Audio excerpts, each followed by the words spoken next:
नमस्ते and welcome back to the channel. जैसे कि आप सब जानते हैं, अभी पीछे घर में रेनोवेशन का काम चल रहा था। बहुत गंदगी इस तरीके से जमा हो गई थी, डस्ट बहुत ज़्यादा इकट्ठा हो गया था। तो अब बस एक एक करके उन सभी जगहों को मैं साफ़ कर रही हूँ। तो आज बेडरूम का नंबर आ गया है। ये मैंने वैक्यूम क्लीनर खोल के रखा हुआ है। अभी फ़ैन मैंने साफ़ किया है। थोड़ा बहुत सामान जो हट सकता था, जो मेरे कैपेसिटी के अंडर था, वो मैंने हटा दिया, उसको साफ़ कर दिया। उसके पीछे से जाले वगैरह ज़्यादा नहीं थे, क्योंकि वो तो मैं रोज़ के रोज़ साफ़ कर ही देती हूँ। लेकिन जो फर्नीचर होता है उसके पीछे जो सामान इकट्ठा हो जाता है, कुछ डस्ट है या जो भी जिस भी तरीके का कूड़ा होता है, वो मैंने अभी हटा के सब चीज़ें और साफ़ कर दी है। अभी फ़िलहाल मैं फ़ैन साफ़ कर रही हूँ और आप देखेंगे इस रूम में फॉल सीलिंग हो रखी है और साथ में दोनों ओर कोव भी बनी हुई है। उसकी वजह से बहुत ज़्यादा डस्ट इकट्ठा होता है फ़ैन में और मुझे मंथली बेसिस पे इस फ़ैन को साफ़ करना पड़ता है। एसी की जाली में आपको दिखाऊं तो देखिए, अभी मैंने ना आगे वाला जो पार्ट है वो वैक्यूम क्लीनर से साफ़ कर दिया था और पीछे कितना डस्ट इकट्ठा हो रखा है। मुझे खुद ही विश्वास नहीं हो रहा था कि हम लोग इस एसी को यूज़ कर रहे थे और अभी 10 दिन पहले ही हमने इसे साफ़ किया था। लेकिन घर में काम ही इतना ज़्यादा चल रहा था कि बार बार हर चीज़ पर डस्ट कलेक्ट हो रहा था। और बस मैंने नॉर्मल जो कोलिन होता है ग्लास क्लीनर, उसकी हेल्प से जो एसी का आउटर पार्ट है वो साफ़ कर दिया और जो जाली थी उसको मैंने रनिंग वाटर से धो दिया। अभी उसको मैं नहीं लगाऊंगी वापस से, उसका जब पानी सारा निकल जाएगा उसके बाद उसे सेट करूँगी। हमारे इंडिया में जिस तरीके का क्लाइमेट है और स्पेशली इधर दिल्ली और एनसीआर का जो पार्ट है, वहाँ पर जितना पॉल्यूशन लेवल रहता है उसके हिसाब से सिर्फ वैक्यूम क्लीनर या रोबो वैक वगैरह यहाँ पर इतने कामयाब नहीं है। साथ में अपना जो ट्रेडिशनल झाड़ू पोछा डस्टर है वो तो यूज़ करना ही होता है। तो देखिए कितना डस्ट इकट्ठा हो गया है। जो फर्नीचर हटाया था उसके पीछे से इतना कूड़ा निकला, तो मैंने एक बार फटाफट से झाड़ू लगा दी है। उसके बाद मुझे देखिए दीवार में ना इस तरीके के निशान पड़ जाते हैं जब पर्दे वगैरह वहाँ पर लगे रहते हैं। तो इनको साफ़ करने के लिए वैसे तो साबुन के पानी से भी हो जाते हैं, सॉप वाटर जो नॉर्मल सॉप वाटर होता है, लेकिन अभी फ़िलहाल मेरे हाथ में ग्लास क्लीनर था तो मैं कभी कभी इससे भी साफ़ कर देती हूँ। बिल्कुल अच्छे से क्लीन हो जाता है। इस दीवार पर ना बिजली के कई स्विच बोर्ड हैं, तो इस वजह से मैं ज़्यादा लंबे पर्दे भी यहाँ पर नहीं लगा सकती। कई चीज़ें, रूम हीटर वगैरह भी हम लोग इसी साइड लगाते हैं, तो बस यही वजह है मैंने एक शॉर्ट लेंथ के कर्टेन्स ही यहाँ के लिए लगाए हुए हैं। देखिए वॉल जो काली हो रखी थी बिल्कुल अब साफ़ हो गई है ऑलमोस्ट।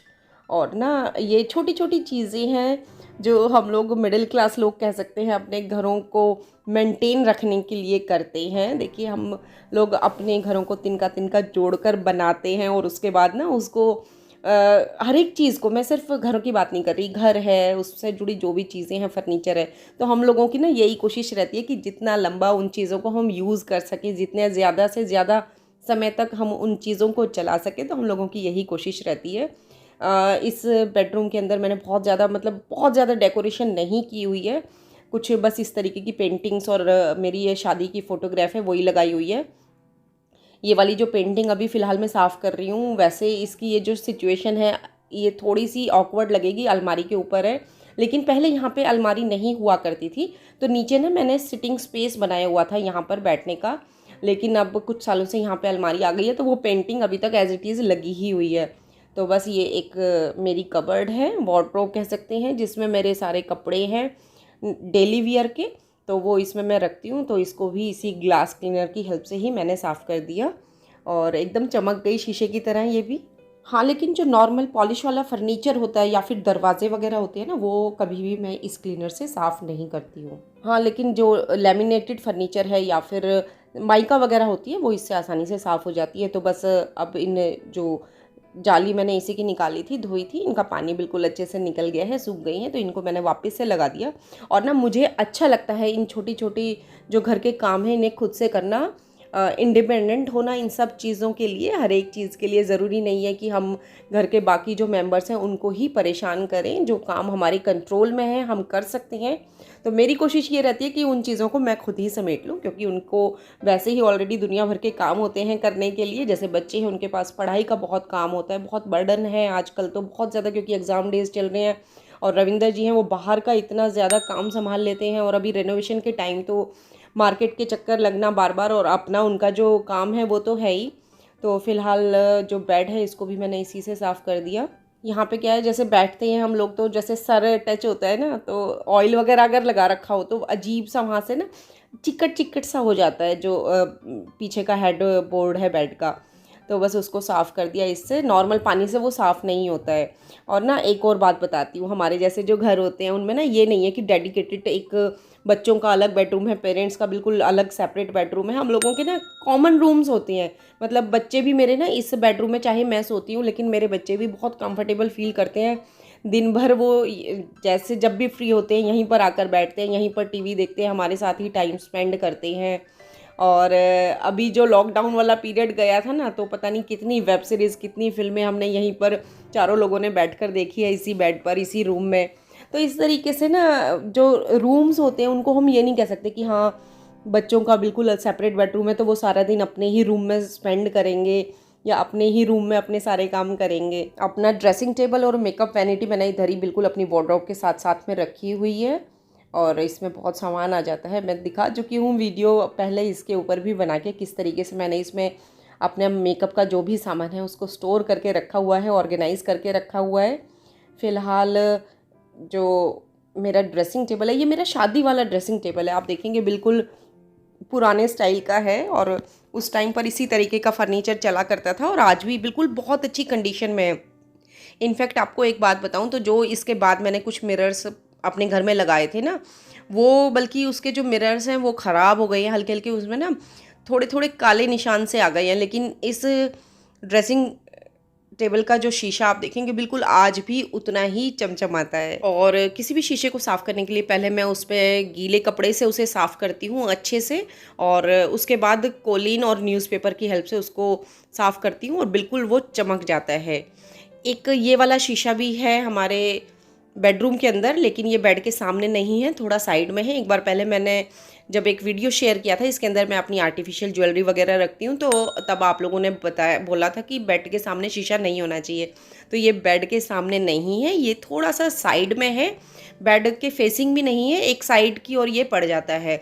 और अभी फ़िलहाल ना मैं बेड पे कोशिश कर रही हूँ, कुछ तो बारिश का सीज़न है और कुछ अभी काम चल रहा था, तो मैं ज़्यादातर जो बेडशीट्स बिछा रही हूँ वो डार्क कलर की बिछा रही हूँ, कि अगर बेडशीट, एक तो बारिश में सूखने में भी टाइम लगता है, तो कम से कम 2-3 दिन तो चल जाए। तो इस तरीके की बेडशीट्स ही मैं ज़्यादातर अभी फ़िलहाल यूज़ कर रही हूँ। और ये वाला जो दरवाज़ा है ये ना बाहर बालकनी की ओर खुलता है, हमारे इस बेडरूम का दरवाज़ा। और मेरे लगभग हर एक रूम में 2-2 दरवाजे थे। एक अभी आप लोगों ने देखा मैंने कुछ टाइम पहले बंद करवा दिया है, क्योंकि वहाँ से बारिश का पानी अंदर आ जाता था।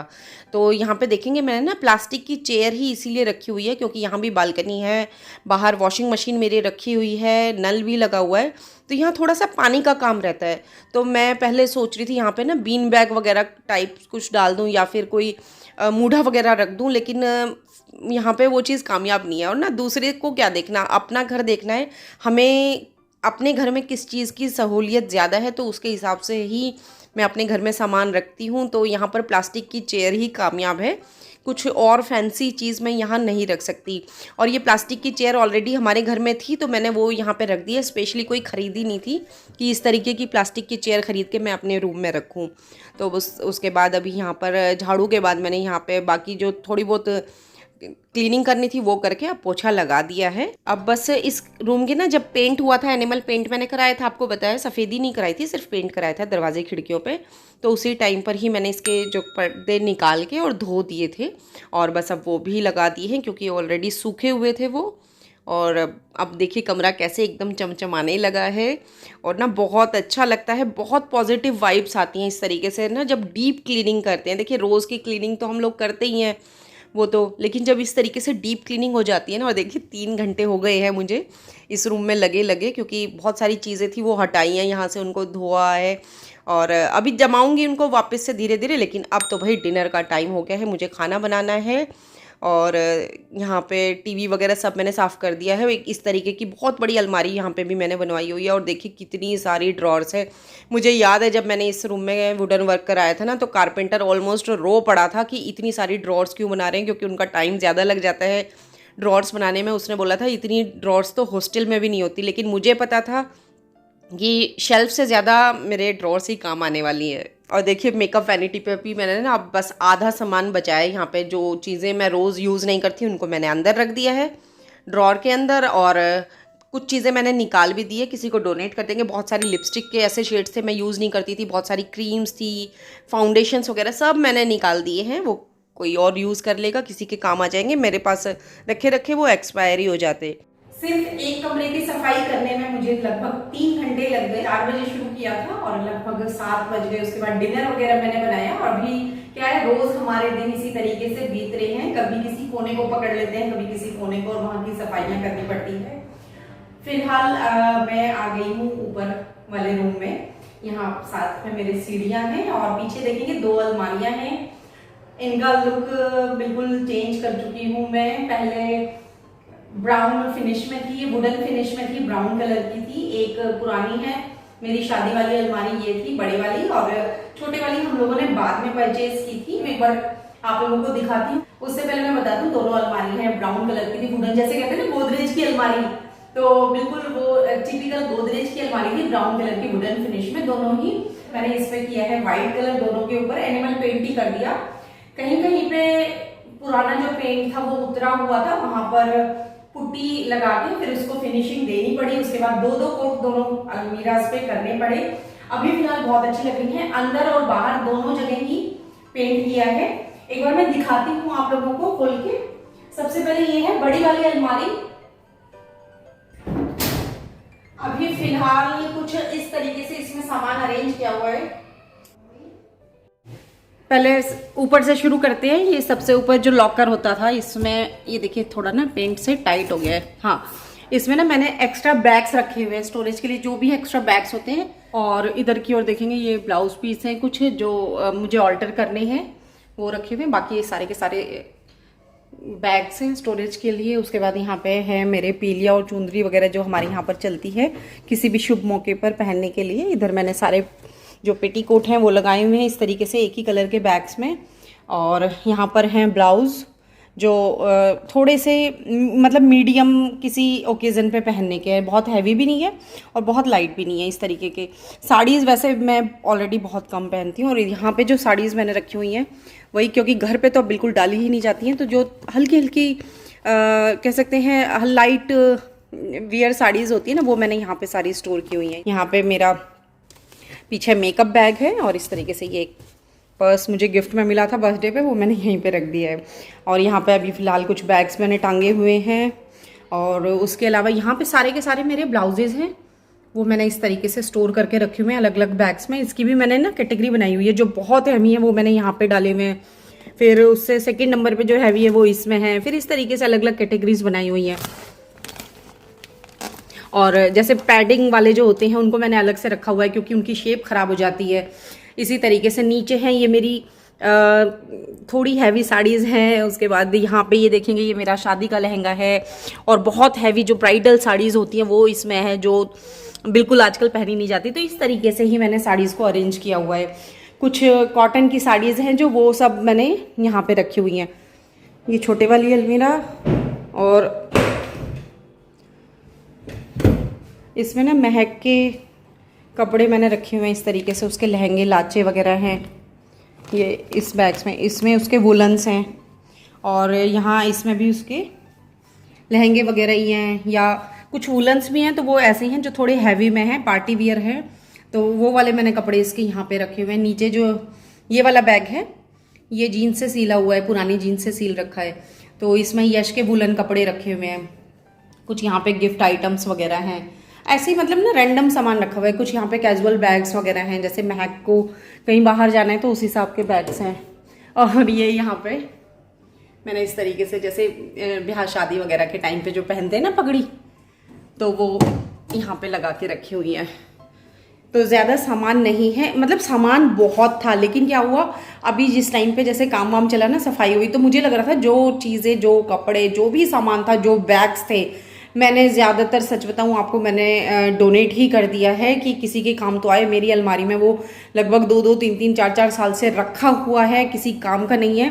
एटलीस्ट कोई यूज़ तो करेगा उसे, क्योंकि मैं अपने मन की खुशी के लिए उसको रखती रहूँ, जोड़ती रहूँ। तो सामान तो बहुत ज़्यादा था, लेकिन अब मैंने बहुत सारा सामान निकाल दिया काफ़ी हद तक। जो वर्कर्स आए उनको मैंने दे दिया है।